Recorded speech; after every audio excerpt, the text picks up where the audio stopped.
fellow treasure hunters and explorers. I just want to take a quick moment here, and there's been a little bit of confusion about the coin drawing. All I need is your name to put into the drawing. So if you want to email me, the simplest way I can think of is just email me at my email address in the link on this video below.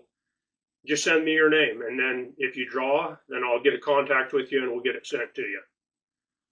That's simple. Don't put your email or your mailing address or anything in the comments. I wouldn't recommend doing that. So sorry about any confusion with that. Anyway, please like, share, and subscribe to my channel if you enjoy this content, so you can be notified, and then check back, because YouTube's not very good at helping content providers out. They seem to do everything to maximize their own money, but they don't seem to help us out very often. Anyway, today I want to do a quick update on the platinum mine video that I did earlier. A lot of you, I guess, haven't heard the platinum mine story. I thought most people had seen Terry Carter's videos or read some of the treasure stories, and so I apologize for not clarifying things. A quick backstory on that is, back in the early or mid-1900s, two boys were out hiking. Their family was fishing, and these two boys went out hiking in the mountains, and they found a pit in the ground that had some small black metallic objects, and they thought they were interesting, and they gathered a few of them up and took them back to camp. Nobody could identify what they were, and several years went by before they were identified as being platinum nuggets. And then they went back to look for them, and of course many years had elapsed and they couldn't find the location. So we took the clues from that story, figured out the general location, and then went looking for pits that could be potential platinum mines. Platinum holes were the Spanish or natural occurrences where platinum, gold, or silver could occur, and we found several pits on that hike. We didn't find any nuggets. We didn't have a metal detector with us other than a pinpointer, and in hindsight, I wish I wouldn't have went on it was about a 4-mile hike in very steep, rugged country without having my metal detector. But as you could see from the hike, it was very difficult. There was so much downfall and rocks and rock slides, and it was very difficult. I actually wish I'd have taken my metal detector, but it would have added a whole new dimension of difficulty to it as you're trying to duck underneath trees and stuff. If you got a metal detector on your pack or in your arms, you don't have a free hand to catch your fall or to prevent you from getting tangled up in overhead brush and trees that are hanging across the trail. Anyway, it was a great time, and I hope that clarifies a little bit on the platinum mine story. This next video clip is me searching for the Lost Woolsey Mine. Now, I know there's a lot of people that are still looking for the Lost Woolsey Mine. It's a great story. We have a very specific area that the story relates to, and I don't believe anybody has found the mine. Now, the Lost Woolsey Mine, there are people that are still looking for the Lost Woolsey Mine, so I apologize if you think I give too much away in this video, but you can find the Lost Woolsey Mine treasure story in almost every treasure book written in Utah. I know it's in Dale Bascom's book. It's in George Thompson's book. It's been talked about in Terry Carter's videos on numerous occasions. And you can talk to people in the Uinta area, and almost without question, if it's an old timer or a treasure hunter, they're going to know the story of the Lost Woolsey Mine. So I'm not giving anything away. I just think that people are looking in the wrong location. And there's also two different individuals with the name Woolsey. If you do your research, you'll realize that the person that the story is about is not the same person that took individuals back up to look for the mine. He might have been a close relative, but he was not the same Woolsey.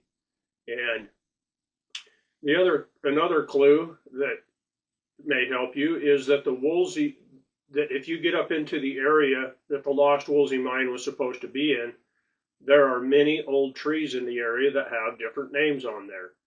And if you research some of the names associated with the Lost Woolsey Mine and the Woolsey name and find some trees like this, you may actually discover the location of the mine. I do not think the location that's been popularized is the correct location. In fact, I'm going to give my reason for why the Lost Woolsey Mine has not been found at the end of this video. If you'll stay to the end and be patient with me, you'll see why I believe that the Lost Woolsey Mine really has been found, but there is a reason that no one is able to access it.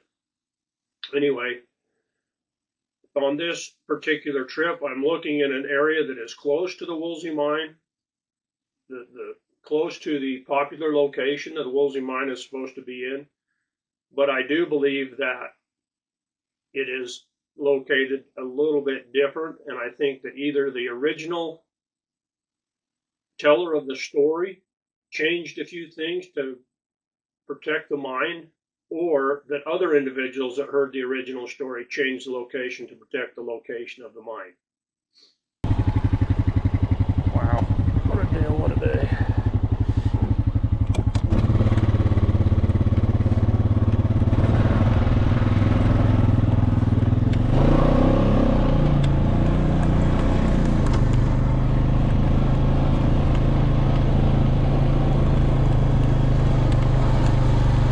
Like a herd of turtles. About as prepared as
trying to go up onto the road that they show in the current creek.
Should have brought my pan.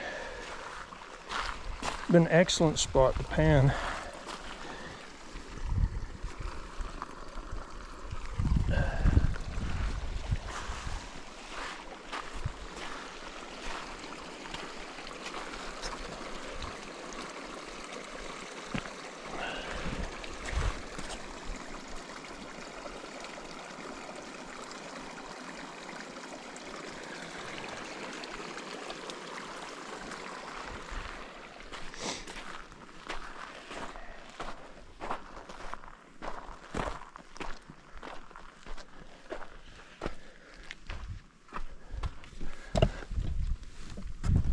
Pretty.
this is an area that does have the possibility to have gold or silver or any other precious metal. It's rough and rugged and steep and remote. There are a few roads going through the country. They're all four-wheel drive, mainly ATV roads. I wouldn't recommend taking a four-wheel drive vehicle through here anymore, but definitely fun, and definitely a fun adventure on an ATV.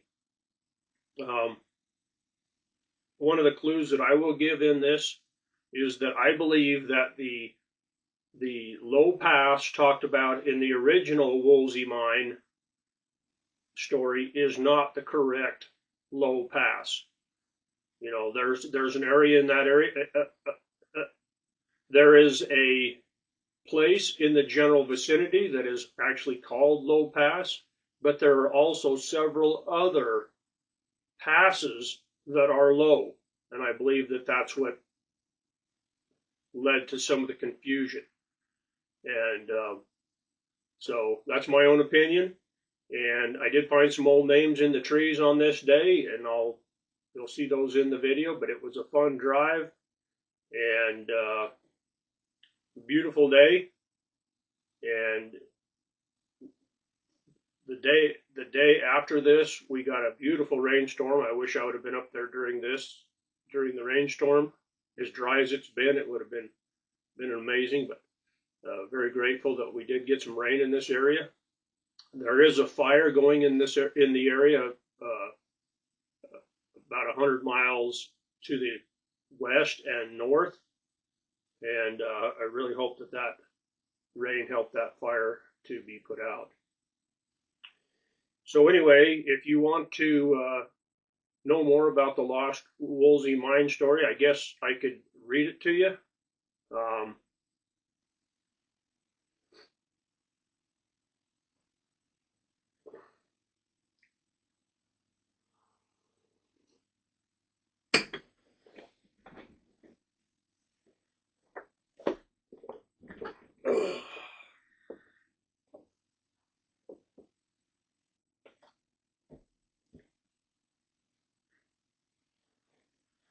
All right, I'm going to give a plug to Dale. He's a good friend of mine.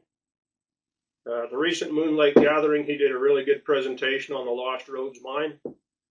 And this book that he has, Following the Legends, in my opinion, it's the most accurate of the treasure books that I've read. I believe he's as truthful as can be, as truthful as, I mean, I think he's kind of like what Forrest Fenn said, you know, always tell the truth, but you don't have to tell all the truth. So I think he probably left a few things out, but the things that he put in his book, I believe, are truthful. He's also got a lot of GPS coordinates to things that you can find, and anyway, I'm going to read the Woolsey Gold Mine near Low Pass story. He says, here is the James Woolsey Gold Mine story as it was relayed to me. James B. Woolsey was a sheep herder all his life. He had a prospecting friend who was a dentist in Salt Lake City, Utah. They had an arrangement worked out. Woolsey would bring him rock samples from various areas where he herded sheep. If they looked good, the dentist had them assayed. The dentist promised Jim that if he ever found anything good, he would stake it and give him a percentage. In other words, he would stake the creation and development of the mine, and then if it turned out, then he would give Jim Woolsey a percentage. One particular year, Jim took his herd of sheep above Current Creek just east of Low Pass on the summit. He also made his camp in that same area just east of Low Pass. Several days later, he rode his horse down over the hill north and east of camp. He hadn't been gone long when he spotted a mine tunnel. He got down from his horse and looked at the tunnel. At the entrance, the props were sticking out of the ground. It looked as though the hill had slid or the mine had caved in. Around the props, the rocks in which the tunnel had been driven was exposed. It was a dark reddish-brown in color, and the rock was gold-colored metal, and the rock was a gold-colored metal that he thought might be iron. He chipped some samples from around the tunnel to take to the dentist. During the time Jim was on the mountain, he rode by the old mine several times. That fall, when he returned to Salt Lake City, Jim took the samples to the dentist's office to find out that the dentist was out of town. He left the samples at the dentist's office anyway. Within a couple of days, Jim got a job offer in New Mexico and left Utah for a time. When he returned the next year to visit the dentist, he learned that the dentist was in a mental institution. Jim found out the dentist had had the rock assayed and that ran $57,000 per ton. He also discovered that the dentist had spent most of the winter and spring hunting for Jim until until he had a nervous collapse. Jim did not know whether or not the ore he had brought was the cause of his condition, but with that in mind, he didn't go back to the old mine. Jim gave directions to find the mine and said it should be easy to find. Here are the instructions. Go up Current Creek, near the head of a road that takes off to the right. Follow that road up the mountain over the top. Go east through Low Pass and continue going east along the summit. East of Low Pass, you can find the camp where Jim stayed. You'll know it is a place because of all the trees that have Woolsey carved in them. Just south and down the hill is where you can find some old dipping vats that were used to dip the sheep in. After finding Jim's camp, go a little northeast from there, down over the hill, where around 1/4 mile, the tunnel is in the timber. And from the tunnel you can see the West Fork of the Duchesne River. Another clue that may help is to find the Bobby Duke Trail. Jim said the tunnel is visible from the trail if you look very closely. Good luck with your search, and who knows, we may see each other on the mountain in the quest for gold. He's got some pictures of some trees here, and the inscription on the tree says 1918 JBW. Okay, so that's a brief overview of the Lost Woolsey Mine. As I mentioned before, if you want to do a little more research into it, you can look at some of the videos that Terry Carter has out, or get some of these treasure hunting books from the Utah area. And you could go to a library and find probably most of them from George Thompson and Gale Rhodes, and the book by Gale Rhodes. Both of these books mention the Lost Woolsey Mine, as does the book that Del Bascom written that I just made reference to. So anyway, my opinion, I think the low pass that's mentioned in this story is actually the wrong low pass. And I think that the river mentioned, I also think is not the Duchesne River. And if you take these two things in consideration, you can see how it'd be very easy for the story to take place a little bit to the south. If the story took place a little bit to the south, it would also be easy to see how the Lost Woolsey gold mine could also be one of the mines that is in the Red Ledges.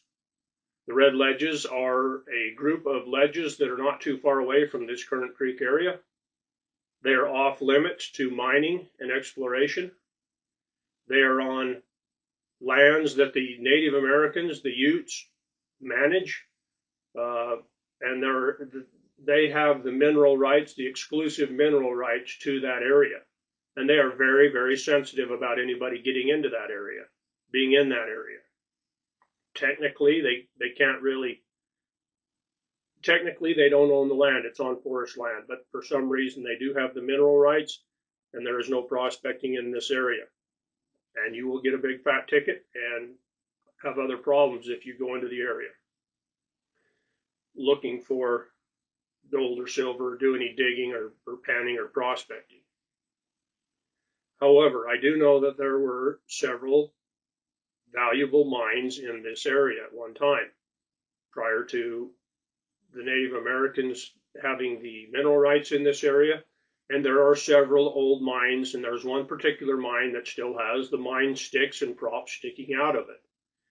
And I believe this could be the very mine that Jim Woolsey found his gold in and took to the dentist. And if that's the case, then this lays the Woolsey story to rest. But if it's not, then I guess it's still ongoing. I'm going to leave that up to you to decide. But it is a beautiful, beautiful area. It's very rugged and remote. So if you go into the area, be prepared, tell somebody where you're going, and be careful. All right, take care and have a great day.